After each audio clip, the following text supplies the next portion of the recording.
I'm Paul Perkins with the check of your ag weather. A ridge of high pressure builds onto the plains for mostly dry weather and increasing sunshine through the weekend. Daytime heating this afternoon, continuing that chance for spotty rain or non-severe thunderstorms.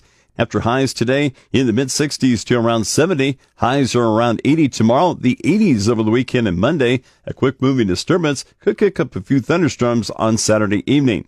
A cold front slowly sagging southeast becomes the focal point for increasing chances of thunderstorms late Monday all the way through Wednesday. Storms could be severe as multiple disturbances tap into increasing moisture from the Gulf.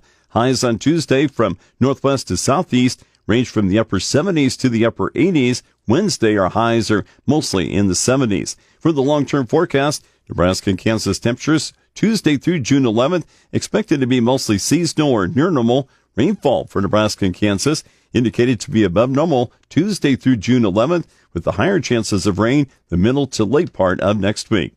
In the regional drought monitor, Nebraska continues with no drought-free locations. It's abnormally dry to a moderate drought in much of the east, and from North Platte north to the Sandhills to much of the north central. Severe drought continues in much of central Nebraska and the eastern panhandle. In a positive, coverage of extreme drought decreased 9 percentage points to 8% of Nebraska, to include Antelope County of the Northeast and Panhandle locations right along the Wyoming border.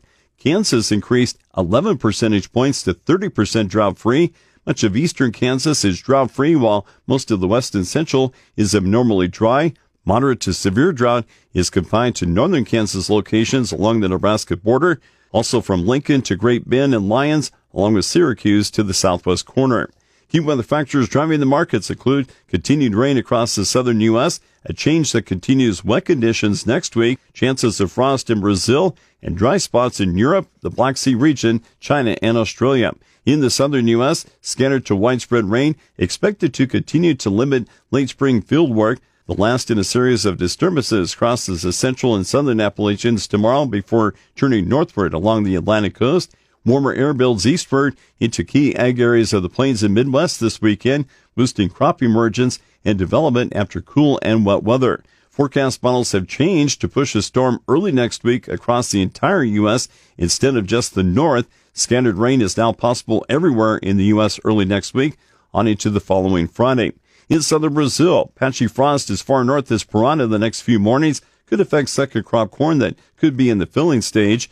European countries of France, the UK, and Germany that have been dry may see heavy rainfall next week. Across western areas of the Black Sea region, heavy rain becomes very spotty farther east in Ukraine and western Russia through this weekend.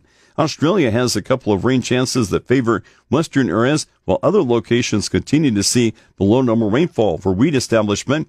Central China continues to be very dry and unfavorable for crop development. Northeast China has better rainfall, but is still below normal. Filling wheat on the North China Plain continues to see even drier conditions.